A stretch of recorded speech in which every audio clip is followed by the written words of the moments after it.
Ladies and gentlemen, first my congratulations. And my congratulations to the awardees. The 4 awardees carry a stamp of credibility by their authentic contributions. They are well known in the society and they are well known for the right reason. If I come to each one of you,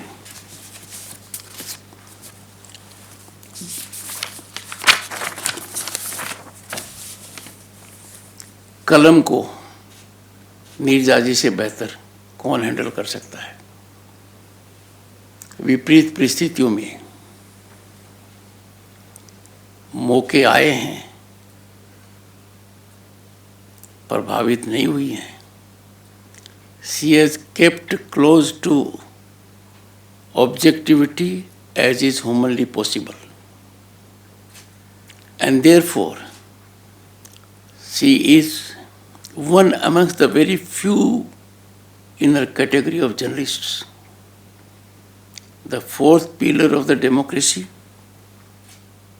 that has ensured democracy in several African countries by being extremely vigilant. And when I look at someone like Nirjaji, who has been bestowed with this great honor that carries the name of one of the finest persons in the country, a person who encapsulates transparency, accountability, integrity, commitment to rural development, commitment to farmer, and was all throughout fearless in expression of his views. Chaudhary Charan Singh is defined by sublimity, statesmanship, farsightedness, and growth that is inclusive. And no wonder Chaudhary Charan Singh became first Chief Minister of the largest state of Republic of India and then Prime Minister.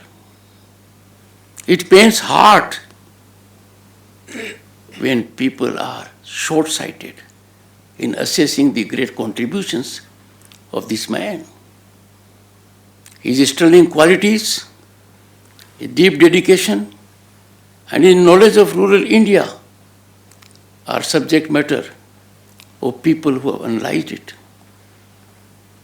People all over the globe have incisively reflected on his genius, and I therefore find it befitting that a Rajya Sabha fellowship will be given to Kisan Trust for doing critical research on our former Prime Minister, a son of the soil who was always mindful beyond the village, also for the urban. He had a vision of India which was consistent with our civilizational ethos. And therefore this award to Nirjaji will go a long way in stirring minds of the people to focus on issues that have shelf-life longer than a day. Sensation Nirjaji has become order of the day. And sensation is disorder. You have lived through journalism, but now a challenge emanates. Disruptive technologies. Narratives can take wings. People are yet to learn to contend with them. I am aware technology like machine learning can neutralize fast, but we have to work on that. And therefore, I find this honor has been bestowed in a manner that makes all of us proud. I just complimented her on her book, How Prime Ministers Decide. I had the good fortune to be member Lok Sabha of the 9th Lok Sabha. I had the occasion to see 2 Prime Ministers very closely. Shri V.P. Singh, I was member of his Council of Ministers, and Shri Chandrasekhar ji, I declined to be member of his Council of Ministers. I can say every word you have written is critical but objective, analytical but forthright, informative but also knowledge-oriented. And I am sure the nation looks ahead to your second book, which is necessary given the subject you have chosen. Dr. Rajendra Singh, in our country there are few people who get a tag. Bapu was a tag emanating from the people. So was tag given to the Iron Man Sardar Patel, Chacha Pandit Jawaharlal Nehru. These tags are bestowed by history. They are organically evolved. In our times, Dr. Rajendra Singh is known as the waterman of India. Now when it comes to India, we are 1/6 of humanity. We are unique, being the only vibrant, functional democracy at all levels, constitutionally structured from panchayat to parliament. But his work has impacted every inch of this country. In my own village, there has been rejuvenation of the ponds that have ceased to exist except on record. There was a Supreme Court judgment long back. Once a pond, always a pond. But that did not fructify on the ground. If the world has accoladed this man, if the world has appreciated him by way of awards, Magsaysay being one of them, and many more. But it is the ground realization that makes all the difference. And therefore, by any standards, howsoever exacting and demanding, the award has gone to the right man at the right time. This needs to be in mission mode with passion, because he generates it infectiously. And I'm sure this will impact also the menacing challenge we have by way of climate change. Krishak Utthan Puraskar, Dr. Firoz Hussain. Now, agriculture is an area with respect to which I learnt a lot from the writings of Chaudhary Charan Singh ji. More so after becoming Vice President of the country. Because when I was defined by the Prime Minister as Krishak Putra, my wife spoke to me कि उन्होंने आपको किसान नहीं कहा है, किसान का बेटा कहा है. इसका मतलब आप किसान नहीं हैं, किसान की आपको जानकारी नहीं है. और कहा कि मैं इस बात को सही मानती हूँ, क्योंकि ये किसान के बारे में ज़्यादा काम करती है. I would appeal to you and also to our very distinguished person, Pritam ji. Agriculture is a spine of rural development. Unless agriculture develops, rural landscape cannot be changed. And unless rural landscape changes, we cannot aspire to have a developed nation. Undoubtedly, at the moment, India is on the rise as never before. Undoubtedly, our economic upsurge is exponential. Indisputably, our economy is blossoming. We are fifth largest globally at the moment, traversing difficult terrain and facing headwinds, national and global. We are on way to becoming third now, ahead of Japan and Germany. But to be a developed nation, which is no longer a dream, it is an object for us. In 2047, our income has to go up eightfold. That's a daunting challenge, and that challenge can find a solution or resolution only when village economy goes up. And village economy can go up and look up only when the farmer, family of the farmer, is involved with marketing of the produce, value addition to that produce, and generating clusters all around so that they become self-sufficient when it comes to utilization. Right now, the greatest market we have is with respect to agricultural produce.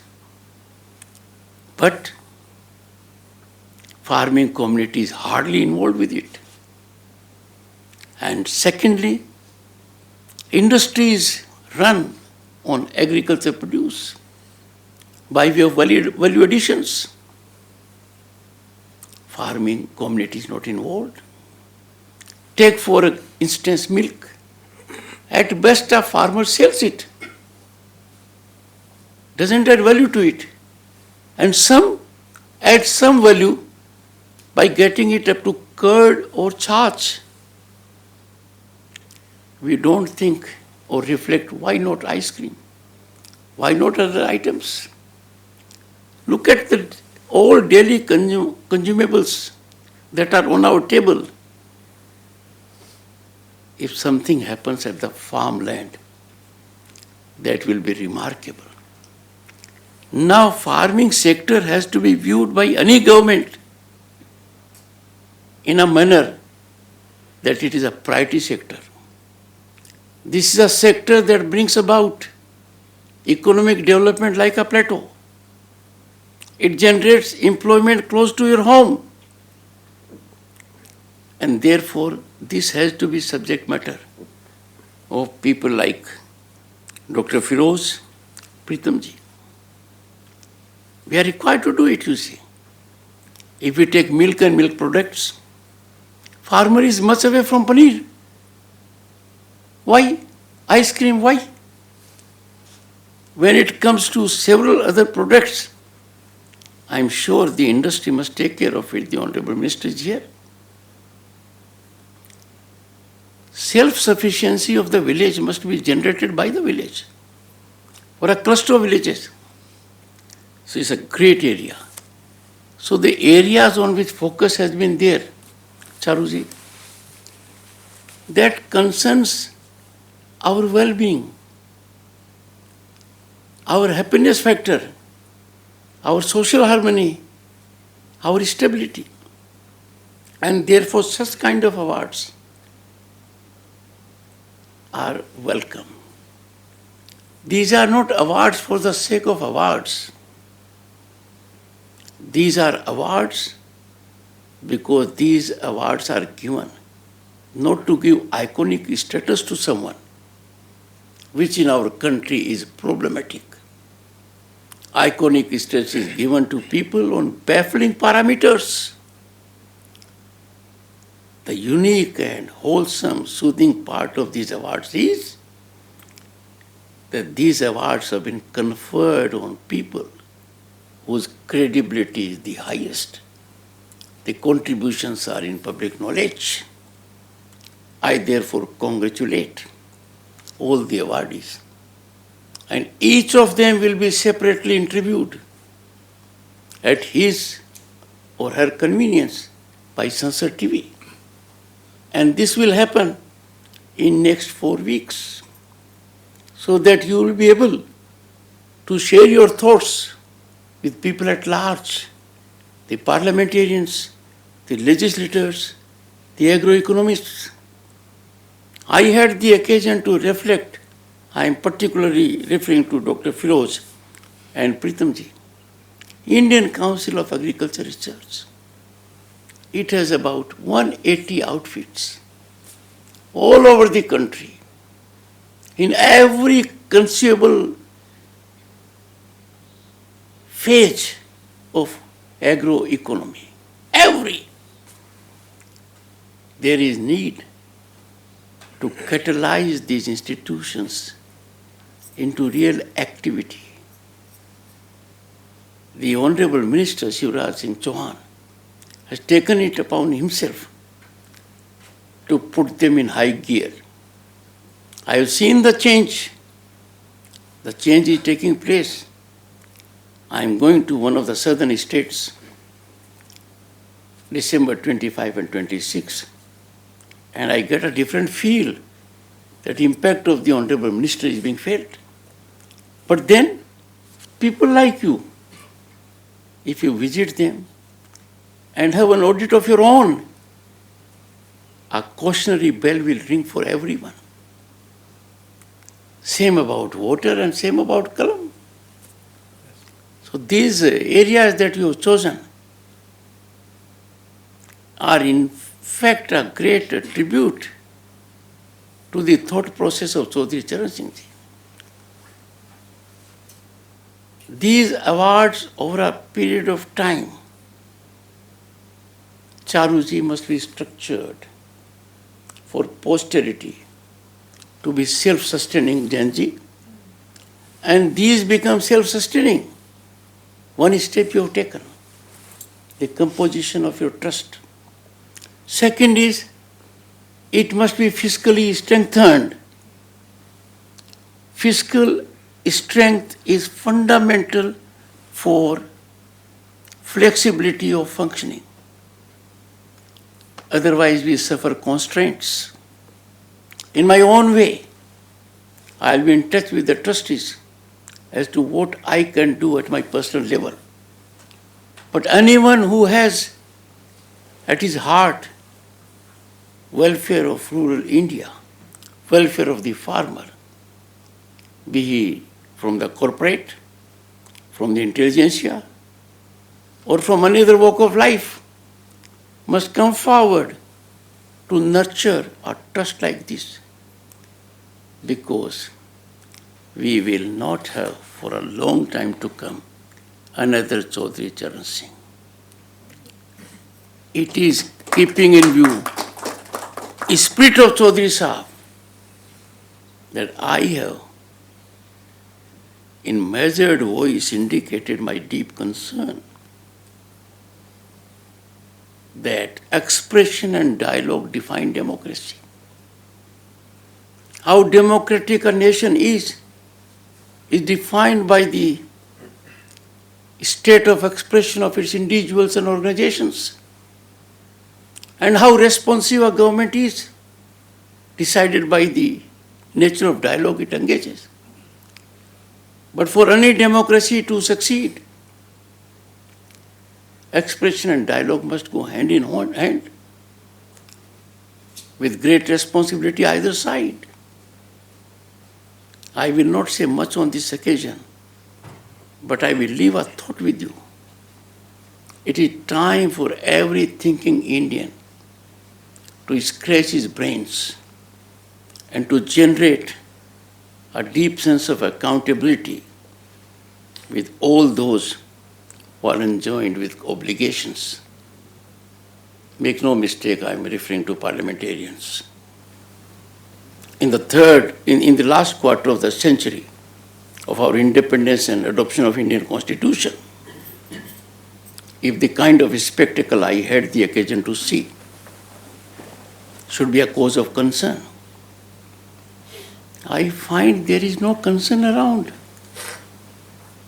People have learned to take disorder as order. There is no sense of revulsion. मैं उम्मीद करता हूँ लोगों की कलम चलेगी, लोगों के विचार चलेंगे, लोग मजबूर करेंगे कि आप सोचिए आप क्यों गए थे वहाँ. I leave it with this thought.